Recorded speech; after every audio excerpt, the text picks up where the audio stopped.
Guys, നമ്മളെ വല്യമ്മയാണ്. വൈകുന്നേരം എപ്പോഴുള്ളൊരു കാഴ്ചയാണ്. ആ വീട്ടിൽ കുറേ പൂച്ചകളാണുള്ളത് കേട്ടോ. വല്യമ്മേൻ്റെ കൂടെ കണ്ടോ. വല്യമ്മ ഇപ്പം അവിടെ താമസിക്കാറില്ല, പണ്ടും താമസിക്കാറില്ല, നമ്മളടുത്താണ് നിൽക്കുക.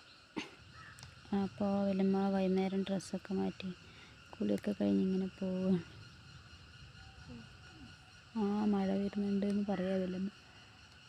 മഴ വരുന്നുണ്ട് എന്നാണ് പറയുന്നത് വല്യമ്മ. വീട് പണി ഇങ്ങനെ പുരോഗമിച്ചുകൊണ്ടിരിക്കുകയാണ്. അകത്ത് 3 റൂം തേച്ച് കഴിഞ്ഞ് ഫ്രണ്ടാണ് തേക്കാനുള്ളത്.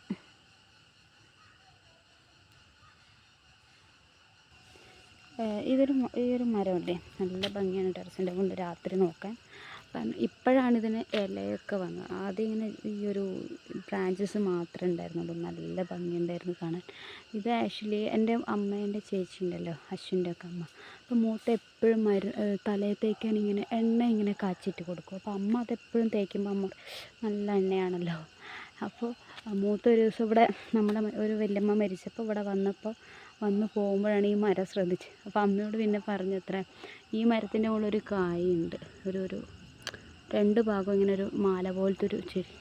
ആ ഒരു സാധനമാണ് അരച്ചിട്ട് ഈ എണ്ണയിൽ കാച്ചുന്നത്. അപ്പോൾ മുറ്റത്തെ സാധനമുണ്ട്, പക്ഷെ നമ്മൾ അറിഞ്ഞിട്ടില്ല. മൂത്തൊക്കെ വലിയ കാട്ടിലൊക്കെ ഉള്ളിൽ പോയിട്ടാണ് ഈ മരത്തിൻ്റെ ഉള്ളിൽ നിന്ന് അത് പറിച്ച് കൊണ്ടുവരുന്നത്. അപ്പോൾ ഈ മരം കാണുമ്പോൾ എനിക്ക് എപ്പോഴും അത് ഓർമ്മ വരും. ഇത് നമ്മുടെ ശൈലമൂത്തൻ്റെ വീടാണ് കേട്ടോ കാണുന്നത്. മഴ പെയ്യാൻ വേണ്ടി ഒരുപാട് ഈ അമ്മയ്ക്ക് ഇങ്ങനെ കാത്തിരിക്കുകയാണ്. കാരണം ഇപ്പം 3 പ്രാവശ്യമായി വെള്ളം ഇങ്ങനെ വരിക്കുന്നു. 1500 രൂപേൻ്റെ അടുത്ത് വെള്ളത്തിന് വേണ്ടി മാത്രം ചിലവായി. നമ്മളെ പഞ്ചായത്ത് കിണറ്റിൽ നിന്ന് വെള്ളം എടുത്ത് വണ്ടിയിലൊക്കെ വലിച്ചു കൊണ്ടുവരാൻ വേണ്ടി. അപ്പോൾ എങ്ങനെയെങ്കിലും ഒന്ന് മഴ പെയ്യാൻ വേണ്ടി ഒരുപാട് കാത്തിരിക്കുകയാണ്. വിഷ്ണുചേട്ടൻ ഇന്നലെയും വിളിച്ച് പറഞ്ഞു അവരുടെ അടുത്ത് മഴ പെയ്തു, അങ്ങ് മഴ പെയ്യുമായിരിക്കും. പക്ഷെ ഇവിടെ ഇന്നലെ പെയ്തില്ല, പറ്റിച്ച് കളഞ്ഞു. ഇനി ഞാൻ ചെറുതായിട്ടൊന്ന് കഴിഞ്ഞു, അത്രയേ ഉള്ളൂ. Okay, bye. ഇത്രയേ ഉള്ളൂ കേട്ടോ ഈവനിങ് വിശേഷങ്ങൾ.